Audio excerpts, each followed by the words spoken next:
Changes in Nevada's prison system, they come after the escape of a convicted murderer last September, the election of a new governor, and the appointment of a new head of the correctional system. Only on Fox 5 tonight, Kim Passoff takes us inside the Southern Desert Correctional Center.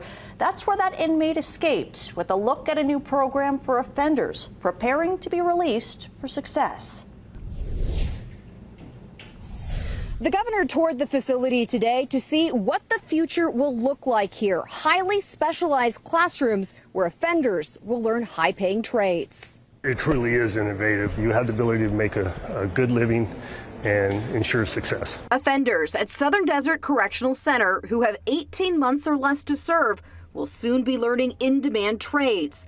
Plumbing, electrical, HVAC, welding, forklift, warehouse operations, and commercial truck driving. If you have no skill set or limited education in your life, you have a limited job that's available to you, which would not sustain a good quality of life, especially if you have a family waiting for you on the outside. So this is intended to do that. This trade school is being set up now. The governor previewing the renderings of the Vocational Village construction site. It will be the first of its kind in the nation, offering the training to low, medium, and high-level offenders because those who leave prison without learning anything new often reoffend, returning to crime, not knowing anything else. The vast majority of people, they really want to change, they want to do better, but they don't know how to do it. John Ponder, CEO and founder of Hope for Prisoners, knows that struggle firsthand. He spent 5 years in federal prison and was determined to change his life.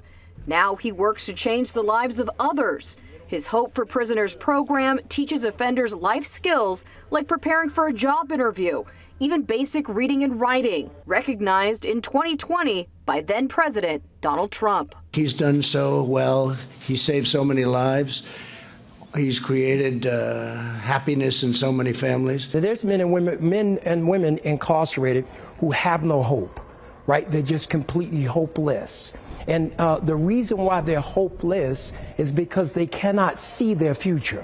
And we assist with laying down a foundation and help them to build up a brand new life. Welders will come out of prison as an apprentice.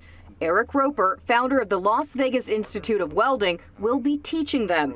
He has partnered with Hope for Prisoners before, training those who have recently been released. We get guys come back all the time. They've been out for a year, have gone through our program, have been working. I mean, they come back, tears in their eyes, just changed my life, just gave me new direction. The trades learned here are skills that can be used anywhere, potentially turning offenders into productive members of society.